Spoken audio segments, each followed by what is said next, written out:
Hai, ketemu lagi dengan saya Lucy. NIM saya 2014-747. Kali ini saya akan membahas tentang pertemuan ke-12 tentang Enterprise Computing.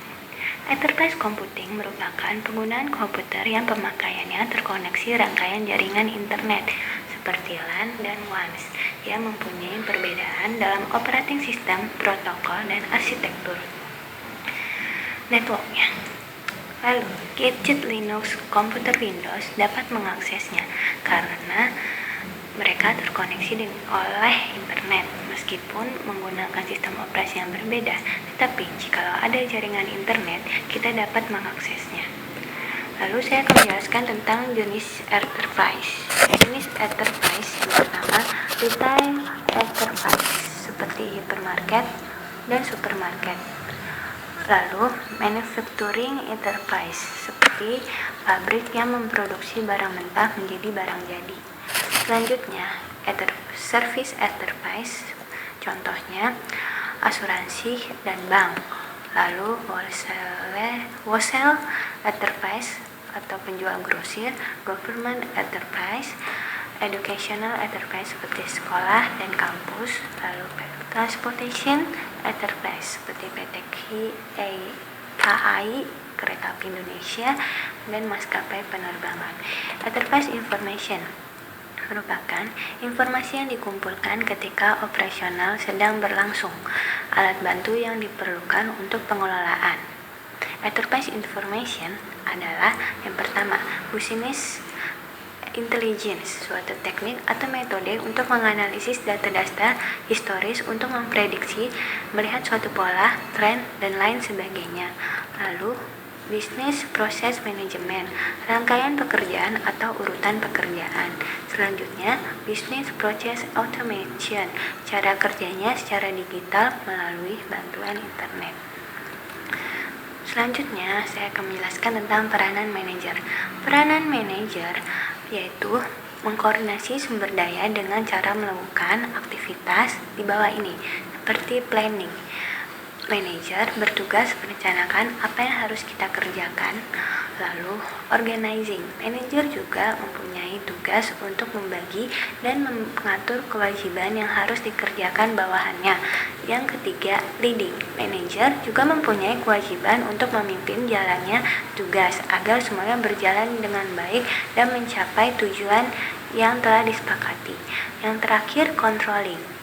Manajer juga mempunyai tugas untuk mengendalikan dan memberikan kontrol atau pengawasan operasional perusahaan.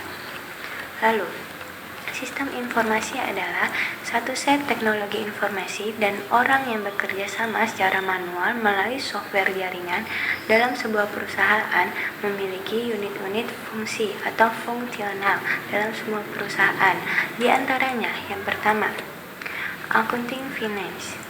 Accounting finance memerlukan accounting software biasanya untuk mengelola transaksi-transaksi harian. Financial software membantu manajer-manajer mengatur, memperkirakan, dan menganalisis data keuangan pada suatu perusahaan. Lalu, human resource. Human resource information system atau HRIS mengatur satu atau lebih fungsi sumber manusia. Selanjutnya, employee relationship mengatur sistem komunikasi antara karyawan dan pembisnis.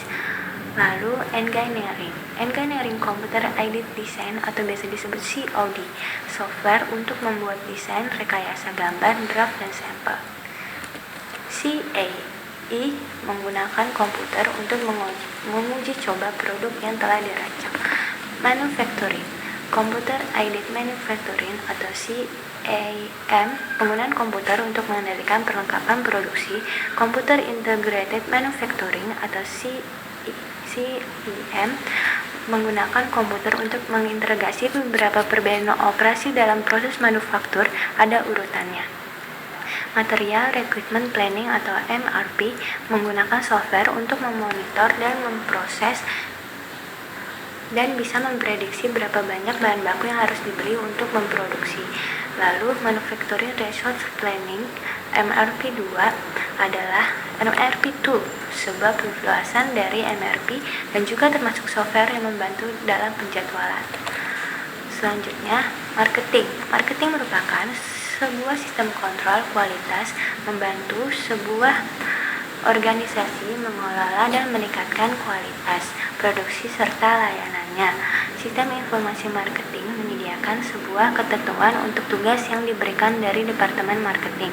Selanjutnya ada sales. Salesforce Automated atau SVA merupakan alat software yang melengkapi alat yang dibutuhkan seorang penjual berupa alat elektronik yang mereka butuhkan untuk menjadi lebih produktif. Selanjutnya, distributor.